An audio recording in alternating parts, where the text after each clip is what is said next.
last 2 or 3 weeks.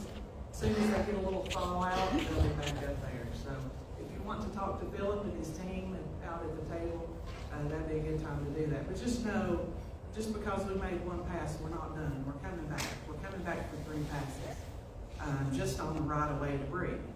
So if you have debris at your home and you don't want to wait for the PPDR, that program to start up, go ahead and push it out to the right-of-way. Philip and his crew will get it. Because I know sometimes the wheels of government is a little slow. And when I say a little, I mean a lot. And so, and that's right on up. We're ready to go, but then we're waiting on our state folks. And then state folks is waiting on the federal money to come down. So when we change into the guard at the governor's office, even though same party, no political stuff here, but there's a little hold up and a little downtime in between that change. We noticed Governor Cooper done what he could. He came, he visited, he got his people on the ground, and we sure do appreciate that. And Stein came as well during that time. But when the swap happened, we noticed some things got signed, some things got done, and the wheels of the state government was back in motion. And we're expecting to see that now with the federal government as well. We had to swap over there, so it's kind of the same as the local. I just feel like maybe we wasn't going as fast as maybe we could, and maybe now this will put the wheels in motion. But just know that's one of the most frustrating jobs, or frustrating part of the job for every one of us up here. Down to our FEMA folks, I mean, we wish we just had the money to hand out, and I know you guys wish we just had the checks to hand to you too. So know that that's part of our frustration as well, and we'll get it out as soon as we can. Speaking of that, I want to go ahead, and I know I saw a few folks here that's from our nonprofits, and just say thank you to them, because sometimes where we are slow, they come in here, they really don't have to ask permission to start working.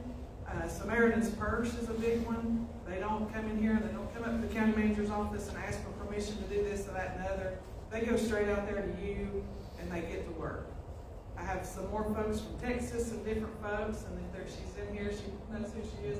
But we just want to say thank you. Thank you for getting the work going. The wheels of government slow, but your wheels is not as slow. Your wheels is fast. So as fast as you guys can get a plan and put it together, and we're happy to work with you through our county offices. And any of the panel guests up here is happy to work with you as well. So as we move along, just know that we're pushing on the state folks. We have our contacts, Senator Heiss and Russell Green and our folks that's in our district, and maybe some folks that's not in our district. We'll still push on them. And then we have our folks up on the federal level as well with Congressman Chuck Edwards and his office and different folks. So Ted Budd's office has been very involved, and so just know that we've been pushing on those folks. We just wish it was a little faster and we could get back to normal. Snap our fingers and it'd all be done. And I would truly wish that could happen. So thank you to our community partners. I'll say thank you to John Miller, who is the Fred's distribution site. That's one of the questions on here. Is come to a close. We got down to where we had MREs, which is those ready meals from the military. We had water, and we had a lot of diapers and hygiene products, but very little food. The Reconciliation House has a good rapport with Manna.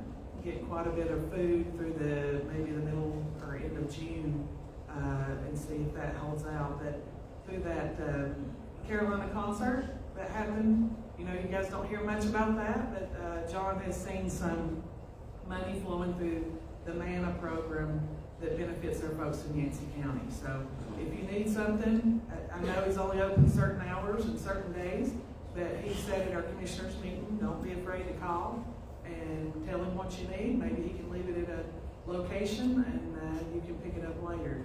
I know our office will be happy to help coordinate those efforts as far as holding your goods for you till you can come get it. We can work out something somewhere. So just let us know. Let John know, and if he needs to work with us, we'll be glad to work with him. Of the $45 million that Chris Sigmund spoke of, that Derwin Jones asked for, Yancey County could use about 20 million of that at least, for private bridges and roads and putting folks' driveways back and that kind of thing. So we'll be pushing for that. 45 million is not near enough for the whole western North Carolina, and I'm sure he realizes that as well. So we'll be pushing our folks to do that. We realize one thing, and it's not a happy topic, but we realize that these creeks and these rivers need to be put back in their creek banks. We have been pushing for that. The commissioners and myself has been pushing for that since Fred happened. One of the most dire communities that it happened in when Fred hit was Pensacola community. Those rivers, that river, Pensacola, filled up with rock and sediment and really pushed that river wider, which made it more devastating this time. We worked with state, and it wasn't a happy talk. When you talk to Fish and Wildlife and your different agencies that we have to jump through those hoops, they're not a fan. We'll kill that elk-toed mussel, we'll kill salamander, we'll kill this, that, and other. But we're trying to watch for our people. We're trying to watch out for our people. That floodplain's getting wider and wider. And instead of having one creek, we then had an island in the middle and had two. And now we have another island in the middle and we have maybe three or more. But we noticed that the Wilson Bridge that got dredged out on both sides, we was talking with Tyler and the folks at State. And I know they're just the road folks that they can't really do anything on all the rivers. It's just around the bridges on their part. But we noticed that Wilson Bridge stood when it didn't stand in Fred. And that's because of the work that was done pre-Helene, and it stabilized it enough. So I hope we can move on down the rivers and the creeks and get them back in their creek beds. So just know we're pushing for that here. Been pushing for it, but we'll see where we can get with that. We can't make any promises. We know that needs to happen to keep the flooding at a minimum, and we know that when we've got just a little bit of rain, it's coming out of its creek banks because those creeks are full. And not just of debris, the debris will help. We did a EWP cleanup program for that debris, the whole Cane River. Matter of fact, when Fred hit, we went up there again. We went twice. But it's kind of like brushing your teeth while you're eating Oreos. It really did not do much good. I'll just be completely honest. You cannot even tell that we even went up there. So, but the idea of that is to keep, like Chris said, to protect those bridges and culverts and stuff that is your access to your homes, but it's also our emergency access to get to you with a fire truck or with an ambulance. So know that that's our most important thing, is your safety on that. So we try to look out ahead of time. We try to pick up all the grant money that we possibly can. So let's see if I've got any more questions. I don't want to overlook anything. Oh, convenience centers. Jeff touched on it. I think he pretty much said we realized that East Yancey has been hit hard. We lost some surface area there. We lost some containers and different things. A lot of our containers floated down the river in those three areas between Pensacola, B-Log, and East Yancey. So just know that we are in process of getting that done, getting those back put together. It takes a little time, guys. Contractors, if they're out there, they've got any piece of equipment, they can work wherever they want to work right now. I mean, it's not a shortage if you've got heavy equipment. So we've got that going back up. We'll get the fences, get the containers. We've got to get the little houses. We have ordered those. We realize that some of our workers is out there sitting in cars and it's 2 and 3 degrees. We realize that, and we have that on order, but we can only move as fast as what everybody lets us. I mean, we wish we could pick it up today and have it there and have on some heat. But we're all trying the best we can. I don't think anybody could write a script for what we've been through. There's no emergency plan that we could have wrote. That when Shane and myself and Christy and all of us came out of the EOC that morning and we had nothing, we felt like we was on an island. There's no plan that we would have wrote that would have encompassed all that at one time. I think by far this is the worst thing that's ever hit our community. Way far worse than COVID. I know COVID, we handled it a little bit at a time. This all hit every one of us in 24 hours. Very, very difficult, and has changed our topography of our county forever. And we realize that we're trying, just know we're trying our best to keep everything, the wheels rolling, and please don't get frustrated. Jeff, that he talked about the transportation station, or the transfer station. We share that transfer station. We like to stand on our own 2 feet where we can, but a lot of times we share with our partners in other counties. But as much debris as we have going in up there, Mitchell County has quite a bit too. And we share that. It would be easy if it's one county and we had to deal with their debris, but we have another county involved and we have to deal with their debris. And the same thing on the behalf of Mitchell. They may say that too. We work well with them and don't have any problems, but we got double the debris. And that's just household trash. That is not anything to do with anything else like woody debris and that kind of thing. This is just household trash. And so that has quadrupled. Helene-related grants that the county's applied for, we're going to see a lot of emergency preparedness money come off this. We are not seeing it right now. We'll start seeing that probably spring, summer, and into the fall. Right now, everybody's kind of like, which way do we go? What do we give? What's the need? And so as soon as we see those start trickling down from emergency management at the state level, and maybe Golden Leaf and the ARC, we have meetings with those folks regularly, keep up with emails trying to see, we'll snatch those grants up as quick as we can and get the notice out to the public what we can do for you and how that grant pertains to us. Let's see, Zitto, we realize that we can't speak for Zitto. We realize that there's still some internet outages in the county. That's a huge thing. I understand that, and we'll work with them. I think they may be out of the resource table if you need to ask. Might be a good time to kind of grab their ear and see where you stand on the list of getting service back to your home. If we try to start something, we try to keep it going. If there's a resource or something there, so know that the DRC, Fred's is closed as far as that goes. It's my understanding that Samantha's first will be taking over that lease for maybe the next 3 to 4 years. I can't speak for them either. But my understanding is from the owner of Fred's that they will be maybe leasing that for furniture and future use for the people of Yancey County to be able to serve them. So that facility is being used for the benefit of the citizens. We do have the DRC though, right beside of Fred's.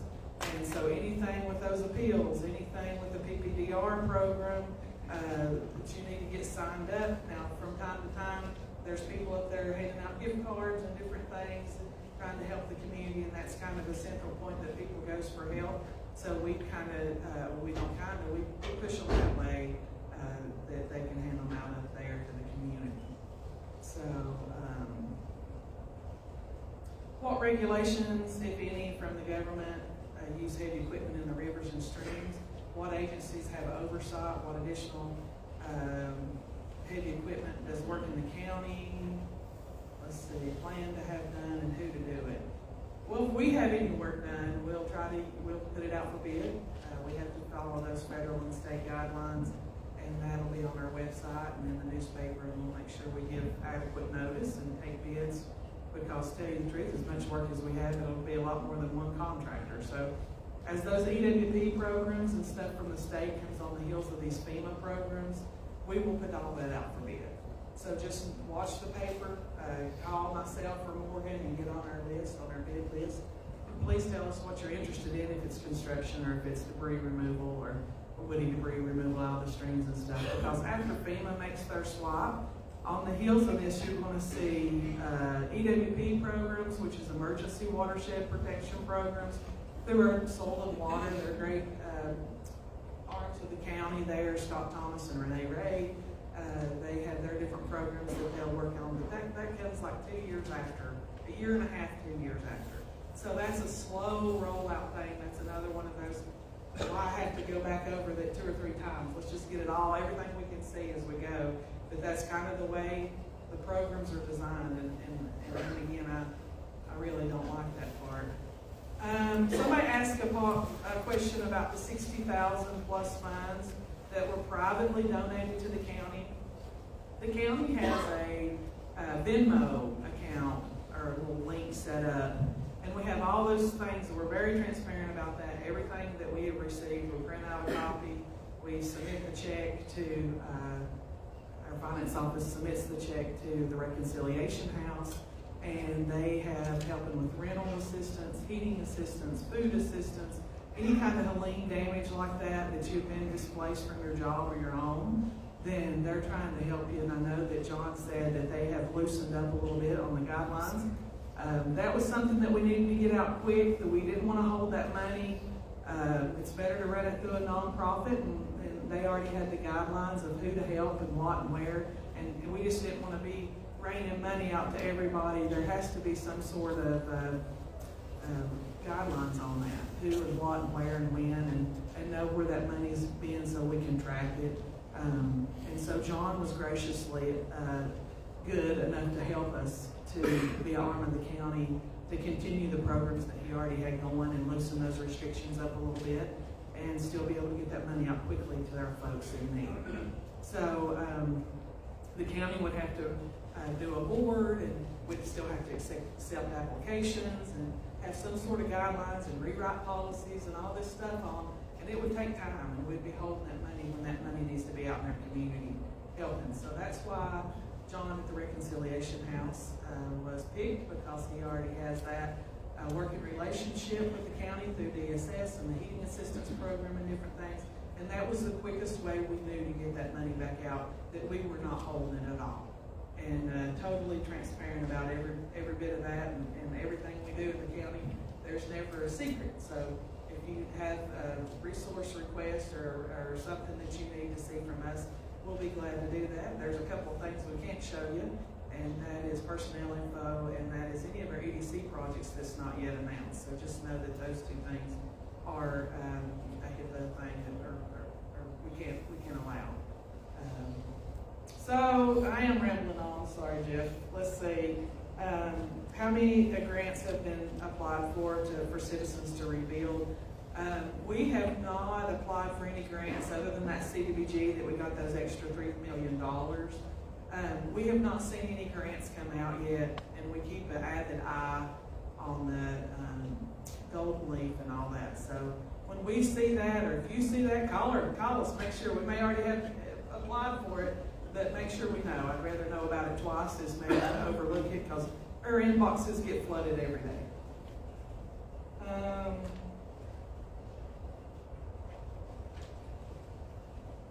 I think that might wrap me up. So one question on here, I think the DOT about the railroad. How is it that the railroad can get organized and rebuilt, but the county as a whole cannot? We can give that to Russell. There's a lot more to consider in the county than just one roadway through the CSX or whatever. And it's easy to fix. If we just had one road to fix, like 19, we'd fix it very well, and that's where our focus would be. But we've got all these little roads and houses and bridges and that kind of thing. And so where they have one, could be up to 19,000. So it could be quite a bit. I think that'll wrap me up, and I'll pass the mic on down to our mayor, Russell Fox.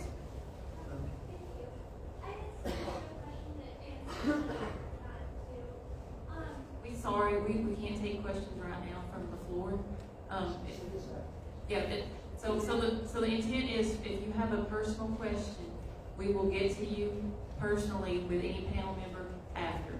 We still have a few panel members to go, so if you can just be patient, your question might get answered through one of these members, okay? It is a recovery question, and unfortunately I got taken time out of my arm. Is it okay if I go ahead and ask? If you'll write it down, I'll get it, and I'll see if we can get it answered from a panel member. I submitted it.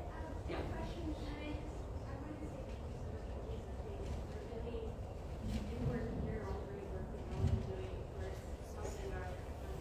And I wonder, given the budget shortfall, if it would be possible to take the money that was previously earmarked for the library withdrawal. I'm sorry, we're not going to address any library questions today, but thank you.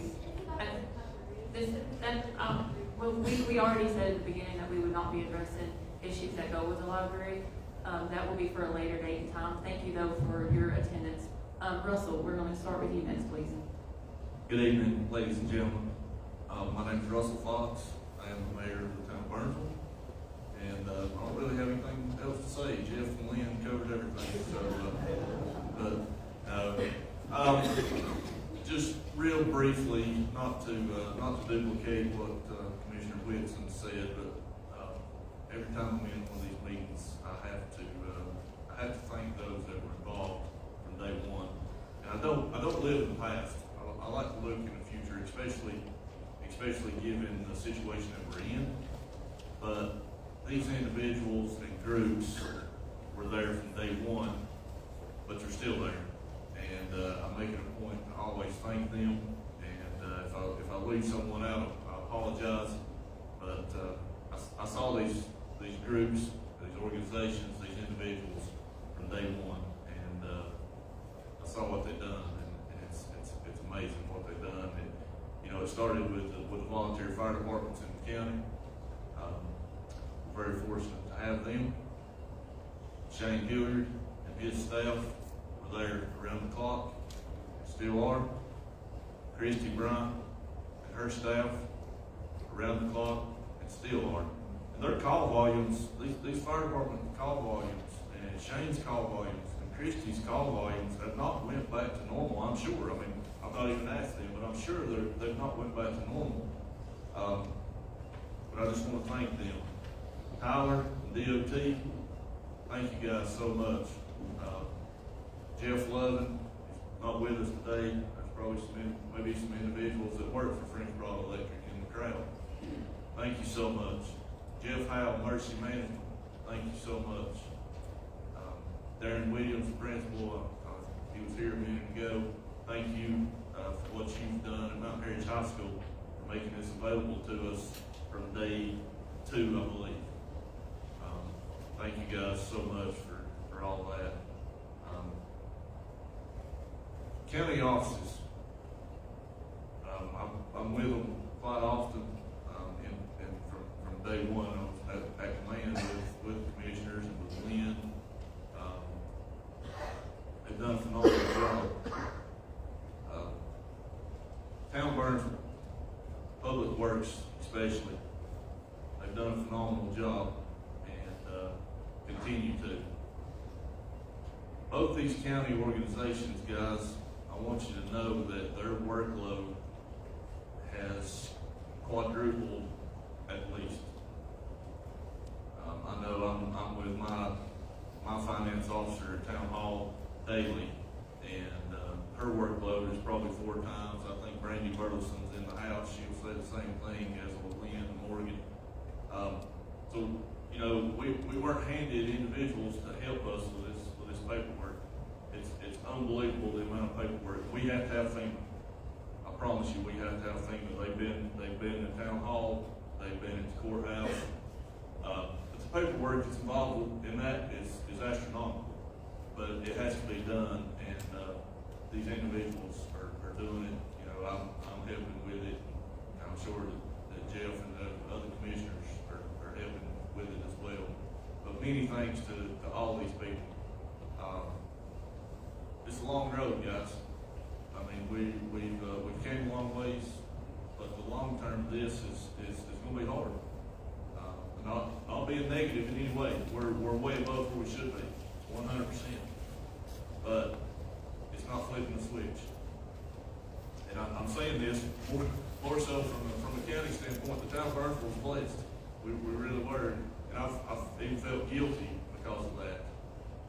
Because I know most everyone in Yancey County, the town of Burnsville was blessed with the exception of our water system. But we will get there. But it's going to take a while. It's going to take a lot of money. It's going to take a lot of work. But we will get there. We've got great people helping us. We've got funding that will be here, and we will get it put back. I promise you. Just a little bit update on the town. We 1,640. Just for those that have not been in one of the previous meetings, 1,640 total customers on our water system. We had water back on 16 days after the initial loss to 97.5% of those.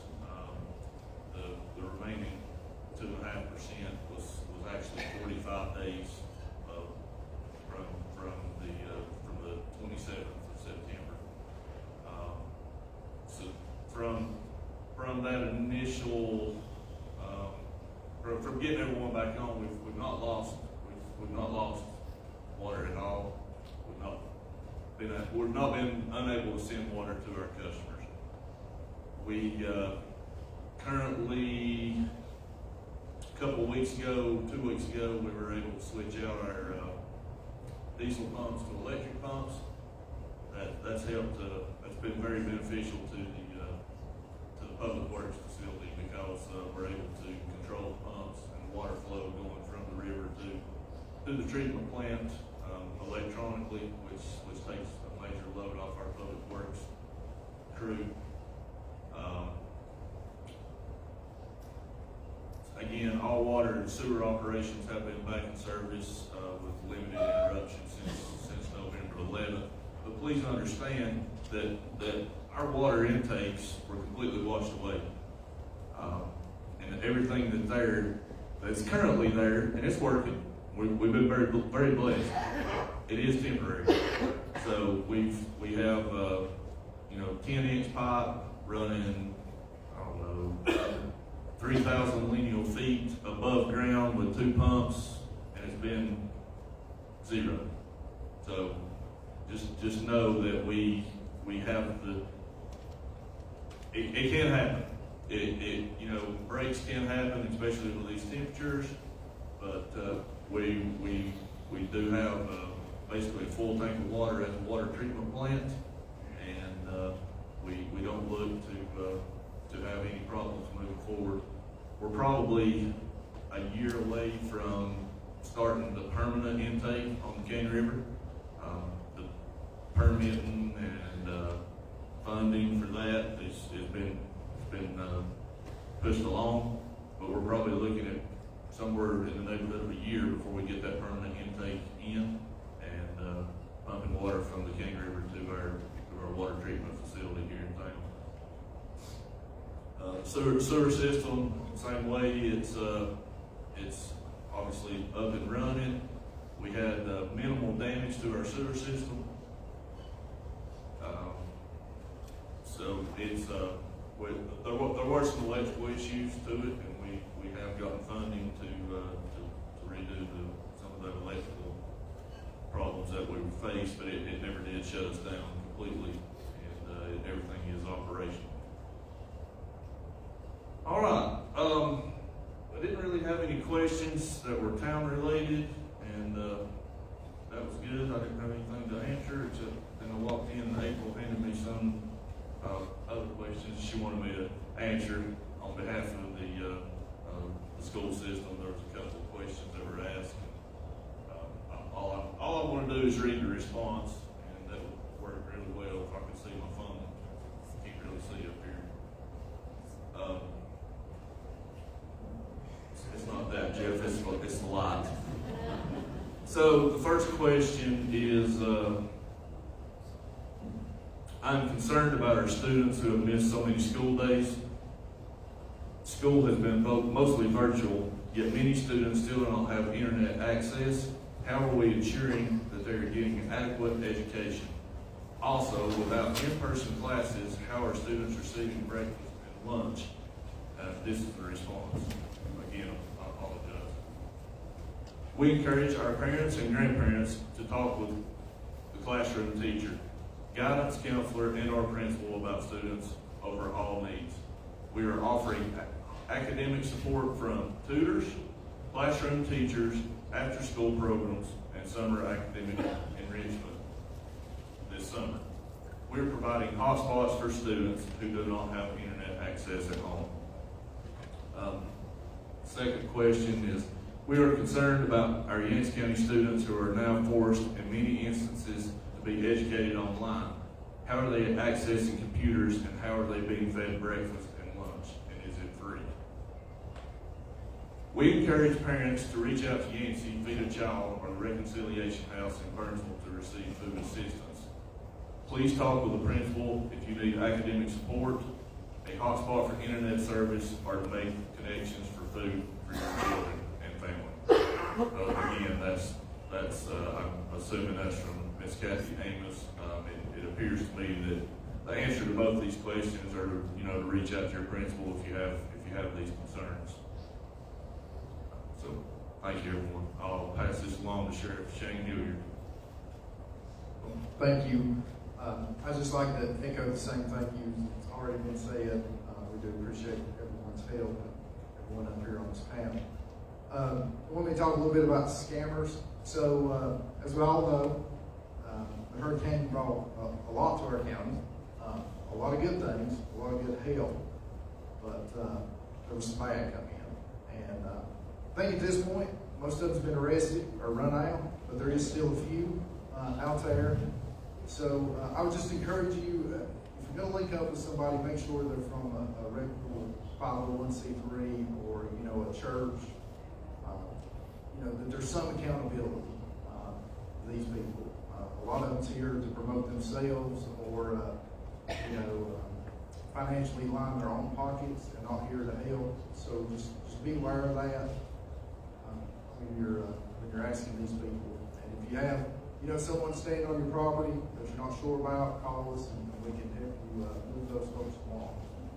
So one question that they gave to me was about what if your property is damaged by a contractor? So that's kind of a hard question to answer exactly because there's a lot of different circumstances. Could it be from like a dump truck wrecking on your property to different things? So I would just encourage you to just call the sheriff's office and we can try to help you figure that out and who to talk to or if a report needs to be filed or what to do. Thank you.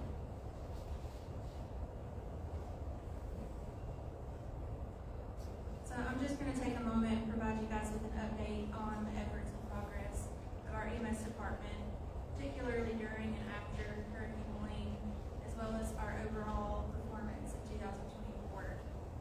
So between September 27th and October 31st, our EMS personnel responded to 508 emergency calls. Typically in a month, we run about 260 to 280. This was a monumental effort made possible by the incredible teamwork and support from all of our local fire departments, rescue squad, the sheriff's department, and members of the community who stepped up in our time of need. In the early stages of the storm and subsequent flooding, roads were all nearly impassable or impassable. Many residences were unreachable by standard vehicles. Thanks to the quick actions and resourcefulness of our team and partners, we were able to utilize the fire department's UTVs and one of our community paramedics' personal UTVs to access patients. In mid-October, we were fortunate to receive a generous donation of a UTV from Tim Sweeney, allowing us to extend our capabilities even further. The fire department and rescue squad continues to assist us with their UTVs. I want to reassure the community that even though some roads remain treacherous, that there is no place in Yancey County that we cannot and will not reach you in an event of an emergency. If a UTV cannot access a location, both EMS and fire department personnel are prepared to walk in on foot to ensure everyone receives the care that they need. A particular example of a response effort such as this was a technical rescue carryout during the night of the storm, which involved collaboration with the New York Swift Water Team, Yancey County Rescue Squad, and the Burnsville Fire Department. This rescue lasted over 4 hours and showcased the resilience and dedication of everyone involved. We're incredibly proud of the teamwork demonstrated during such a challenging event.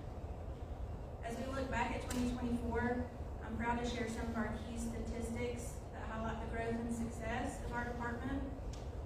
We had 5,055 total EMS responses. That's an increase of 557 from the previous year. Our average response time decreased from 13 minutes 24 seconds to 11 minutes and 55 seconds. Our community paramedic responses increased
effort to provide the highest level of pre-hospital care to the residents and visitors of Yancey County. We are committed to continuing this standard of excellence in the years to come. Thank you for your time, and please don't hesitate to reach out with any questions or concerns. I'll try to move quickly here. When will assistance kick in for private roads and bridges? It is kicking in. We're getting funded our projects. When I submit under public assistance, FEMA will compare public assistance versus individual assistance for that project. And they may say, we're not going to do it under public assistance. We're going to increase individual assistance and do it through individual assistance. But they will make those decisions on a case-by-case basis. What's the timeline for roads and bridges? It is case by case. Some of it's, I'm a bottleneck, so as fast as I can get out and do the paperwork and submit. We do have instances where it's really tough to get contractors. I'll use the landslide at the top of Cattail Creek at Tennis Court. I had 2 contractors no quoted because they didn't feel like they had the equipment that they could get in there to do the level of work required. I'm happy to report we did submit that. I got a big organization that has dump trucks with tank tracks on it that was able to quote it, so that was submitted to FEMA today. The engineering studies on the environmental side, I really didn't want to go down the path that we're going down. Many of our streams will be remapped instead of doing an individual study on each bridge.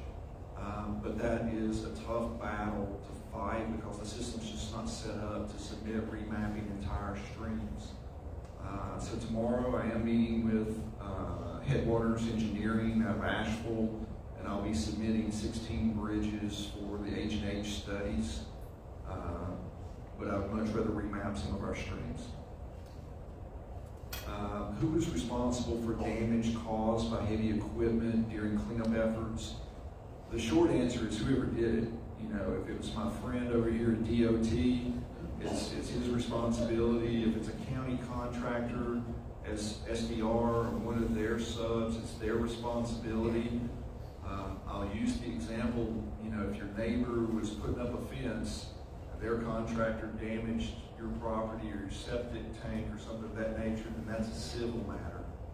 And we do have instances, as Shane alluded to, where we have bad actors coming in and just cowboying work. But if it wasn't contracted through the county or DOT, then it's a civil matter between that individual or your neighbor that contracted that person to do the work. Is there a way to get reimbursement for emergency work done to fix roads and bridges? If you did it yourself, and many people here in the mountains have equipment, or resilient, or know people with equipment and went out and did what you need to do, yes, you can apply for individual assistance through FEMA, take pictures. I'll let my esteemed colleague down here kind of give you more information on that, but you can submit under individual assistance. Same question about Army Corps helping with private bridges. The state will be able to potentially use Army Corps in those circumstances, or state engineering. So I welcome either or. It's more hands to help, and now that the state's taking over some of this, that'll be very helpful. I'm gonna rattle through really quick about stream damage and restoration. We talked about what the county's doing with the SDR. They're going to get into rivers and streams. They're going to clear debris upstream and downstream from infrastructure, 1,000 feet above a bridge, 50 feet below an additional 1,000 feet. When you look at the programs and the different entities that are involved in our rivers and streams, it's confusing. I'll be honest. At times I'm confused. I am trying to organize a meeting with all parties involved. I will talk about a few programs that are out there. Lynn alluded to the EWP. That's the Emergency Waterway Protection Program in North Carolina. That's USDA, NRC. That program has been funded for Western North Carolina at $250 million. I'll be honest with you, that's kind of a teacup in the ocean of what we need, and that is a long process. Now, it does have a submission deadline. It is open to public applications applications, and that submission deadline is the 28th of February, but you have to have a sponsor. In this case, the county would be the sponsor, and they will do things like remove debris from the stream, road, culvert, bridges, reshape and protect eroded banks, correct damaged drainage facilities, establish cover on critically eroding lands, repair levees, and repair and conservation practices. If you just Google EWP North Carolina, you'll get this document and you'll see the numbers you can call to apply for that. There's the STRAP program, Stream Rehabilitation Assistance Program, STRAP. In 2024, that's funded for $24 million, and that's through North Carolina Soil and Water Conservation.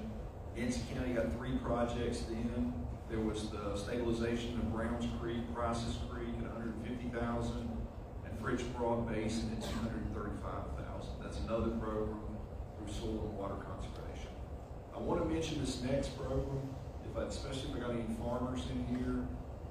The Blue Ridge Conservation and Development Council, John Hartzell's group, they got a grant for $15 million, and that is for Western North Carolina farmers to restore and stabilize shoreline for farms that follow the following criteria. You gotta have like 1,000 feet of shoreline or more, a small stream, 15 feet wide or less, where cattle access. So, I would love for that money to come into the county, and if we've got people that qualify for that, that's one more shoreline we don't have to stabilize that will be done for you with conservation grant money. So, please tell everybody you know that would qualify for that. That's it. I'm going to hand it off here to Tyler on the DOT side. And I'll be around for questions after. Thank you, Chris. All right, again, my name is Tyler Shelton. I work for NCDOT as the county maintenance engineer for Madison and Yancey County. So I cover road maintenance from Shelton Laurel to Spring Creek to all the way out to Mount Mitchell. So, just a few things. I know we've all had some different experiences since September 27th of last year. Again, I just want to shed some light to everybody of all that we've done for public roads in this county, and spread some information too about what's to come as well. I can't really give a good estimate as far as how many miles of roads that were damaged.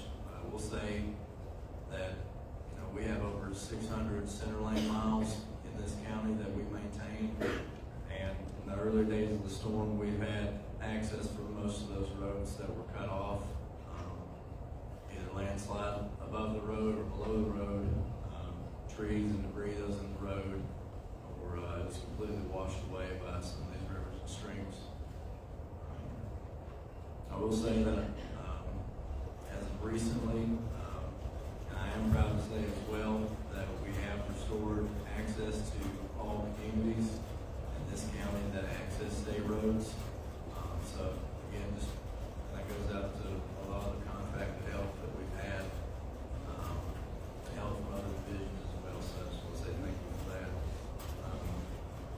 We have over 320 bridges in this county, and we've identified that at least 30 of our bridges have needed some sort of repair, either minor or full replacement.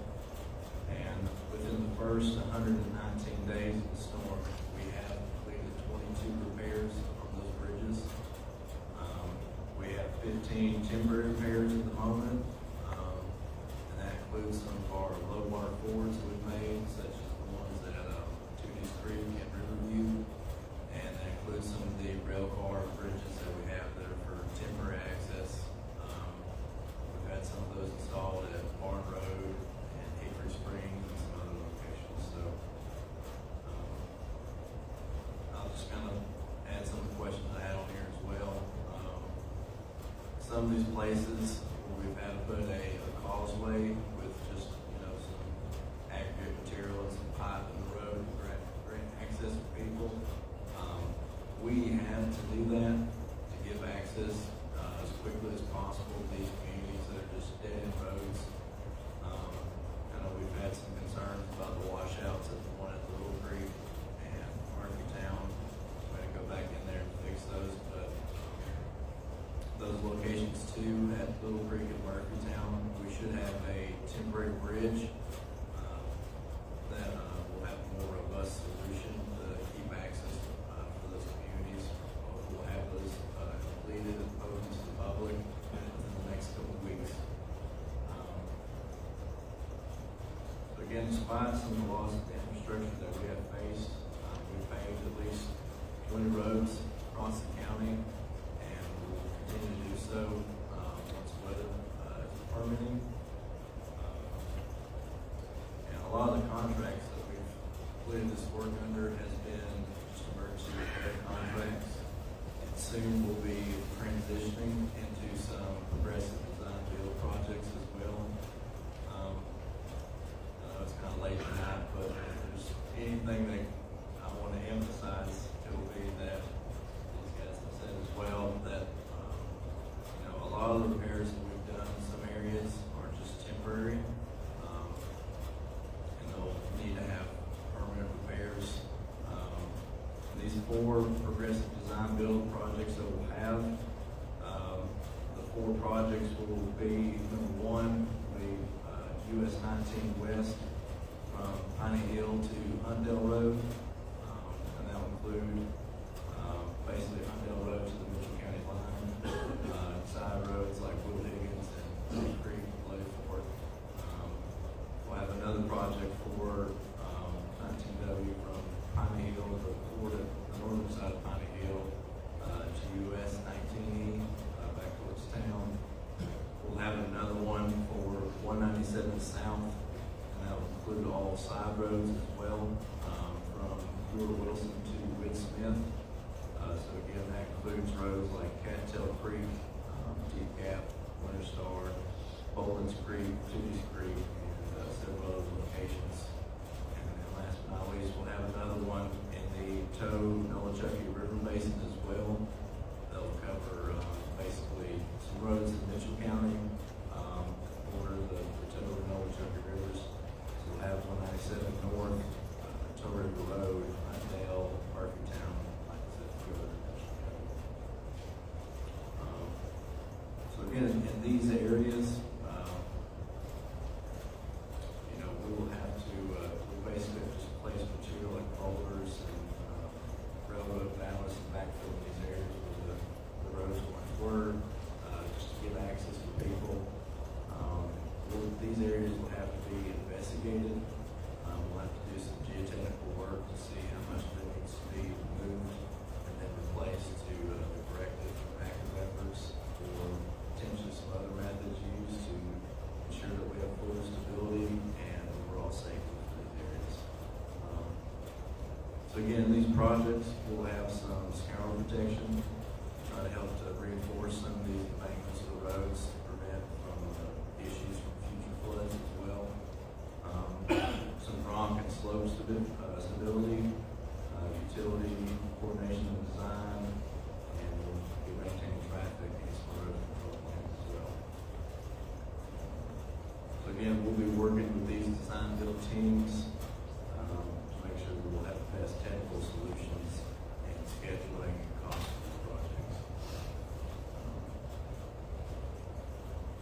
Still, besides these projects, I know there's other areas that's been affected just besides those I said, but we'll continue to work in areas and try to identify other areas for projects as well. Make sure we bring these roads back to their original condition, so we're to the best of our ability. Yeah, I appreciate everyone's time, and if you have any questions, feel free to see me afterwards. Our office got washed away with the flood as well, but we got a new trailer down at 30 Baker Street, so come see me in my trailer anytime you want. Just real quick, this wasn't a question, but I feel like I ought to share it. So I know we all share concerns about the number of dump trucks running the roads, fatalities. We're meeting now every other week with SDR and DOT. Tyler's group's running about 70 trucks. And as SDR starts the private property agreement, they're going to ramp up to 80. So we have the ability to flex where SDR goes to private property.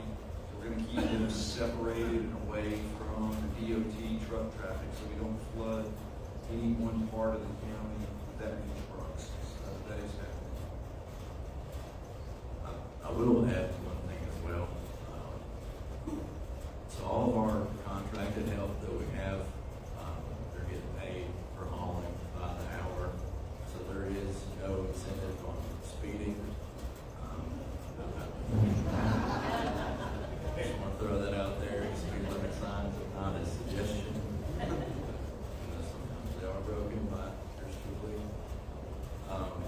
But still, like, one of our things that we really emphasize a lot is the safety of not only our workers, but also the contracted help as well. So, you know, I know we've had some instances since the storm, but we're doing our best to try to reassure that people are driving safe, watching out on those roads as well, or everyone travels. So, just want to throw that out there.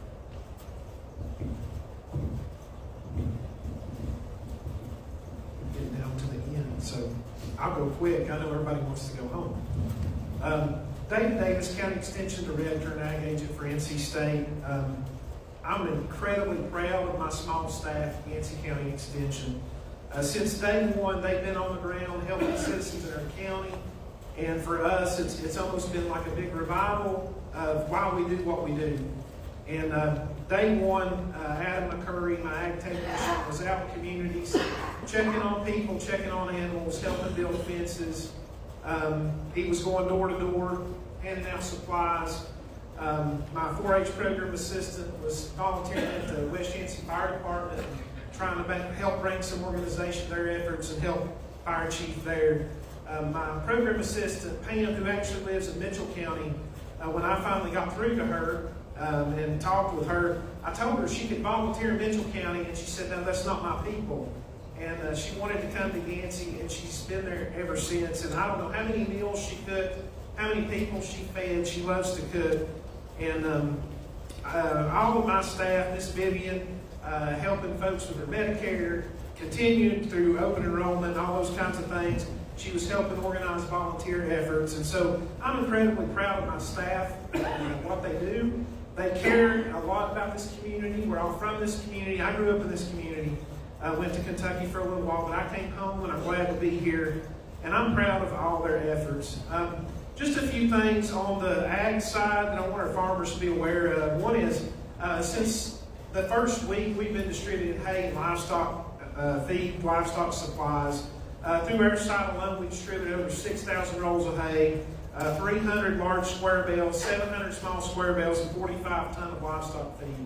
And I know there's other organizations out there that are doing that and help with that effort. And you know, a lot of those did that without our knowledge or without communication. And if you're in the room and you help with some of those efforts, I just want to say thank you for helping our farmers and caring.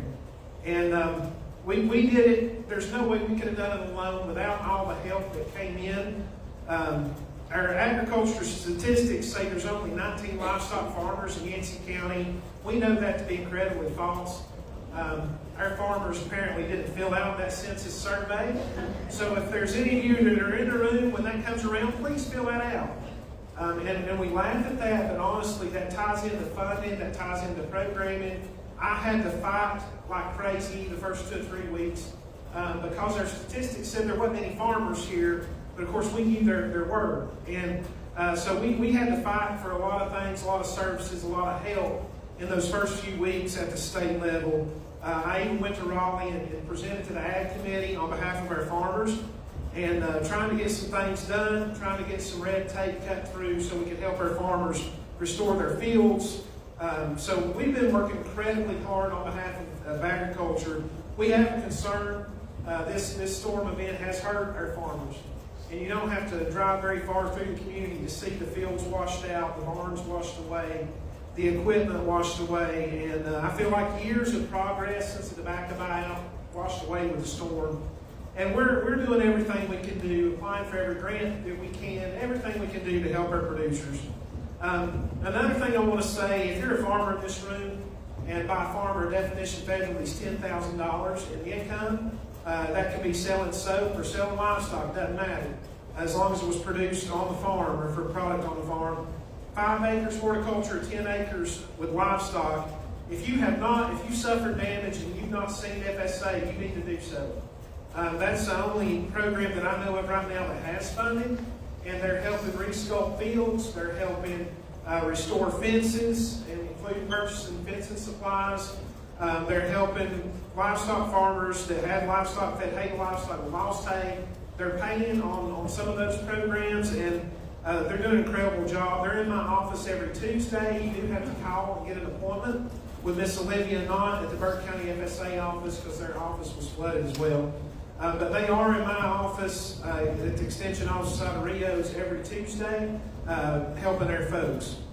I'm continuing to work really close with our partners, Scott at Soil and Water, Renee at NRCS. We're looking at programs. We know that the road to recovery for agriculture is going to be long, and there's a lot of fields that need to be restored, a lot of fences that need to be rebuilt, a lot of things going on, a lot of soil that needs to be built back up, and we're working with everybody we can work with. First of all, our NRCS partners, our county partners, also our nonprofits, Tractor, NC State University, NC University, who I actually work with both those organizations at NC Cooperative Extension.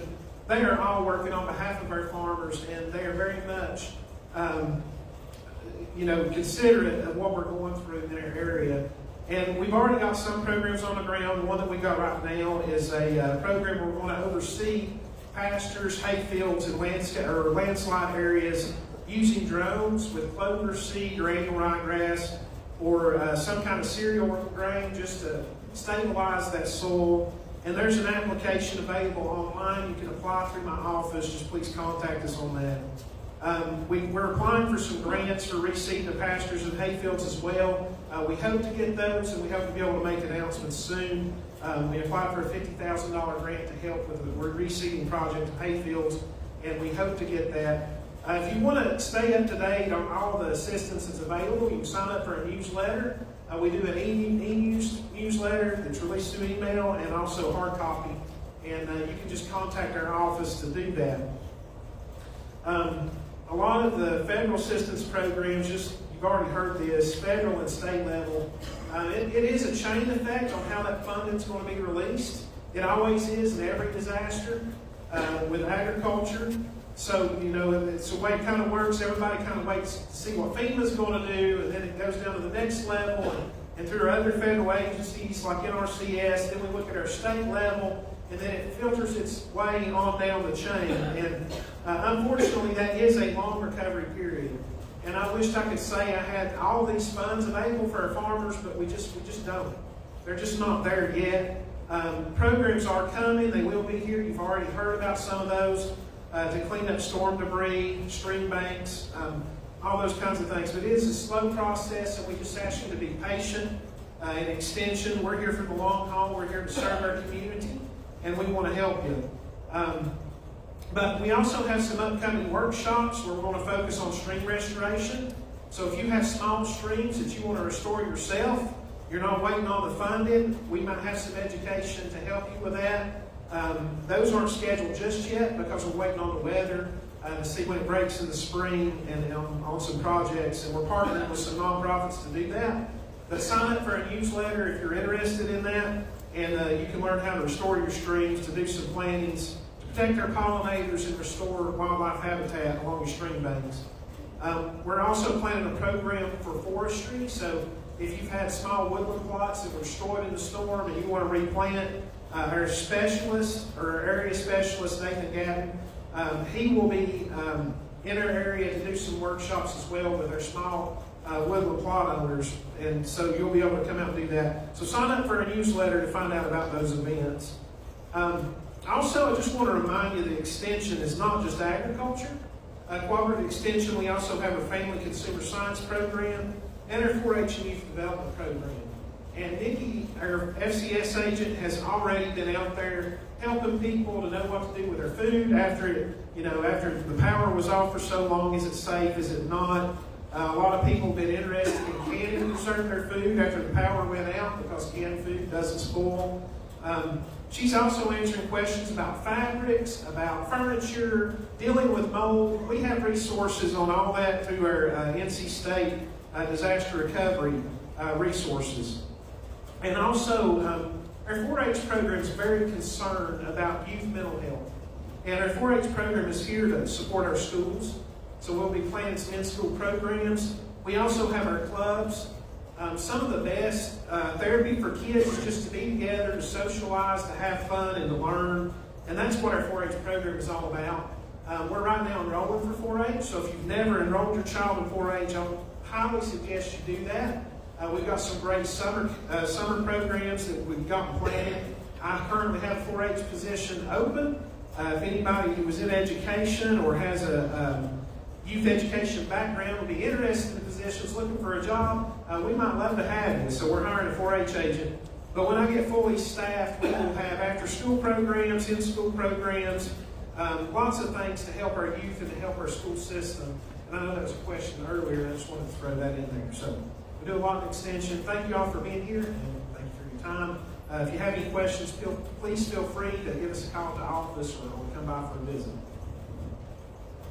All right, well, if you can't tell, I'm the last person on the table. All the hard questions have been answered, though, so I do appreciate that very much on behalf of FEMA. My name is Mark O'Hanlon. I'm the branch director in Asheville. We're responsible for 18 counties in western North Carolina, one of them being Yancey County. And I want to thank everybody here on this panel because your partners, your public servants, your state agency partners are fantastic. They are great partners with us, and they do hold us accountable. They ask us those hard questions that you ask here to make sure that we're doing our absolute very best for you. So what we did, when we were invited to participate, we thought we would bring a little female army with us today. You probably passed about 35 blue shirts out in the lobby up there, but they represent all of our programs that we're trying to deliver in supporting the recovery. And all those folks are out at those tables out in the lobby area out here. In case you have any specific questions about your case, or would like an update, but just to let you know, we've got folks up there to talk about private roads and bridges. If you have more specific questions that might not have been answered, although I'm not sure how that's possible, we answered a lot of great things here. We have individual assistance folks up there if you'd like to check on your own case in order to get an update. We have members of our disaster recovery center who came here in order to re-engage with you. You've probably already seen all of them when you visited the DRC, but they came here in order to participate in this with us. We have voluntary agency liaisons here, our community liaisons. We have a degree expert also here. Disaster survivor assistance. If you know anybody that needs to register or if you would like to register, we're able to do that for you in the lobby tonight. And if you know anybody who does not register, please ask them to please register for FEMA grants.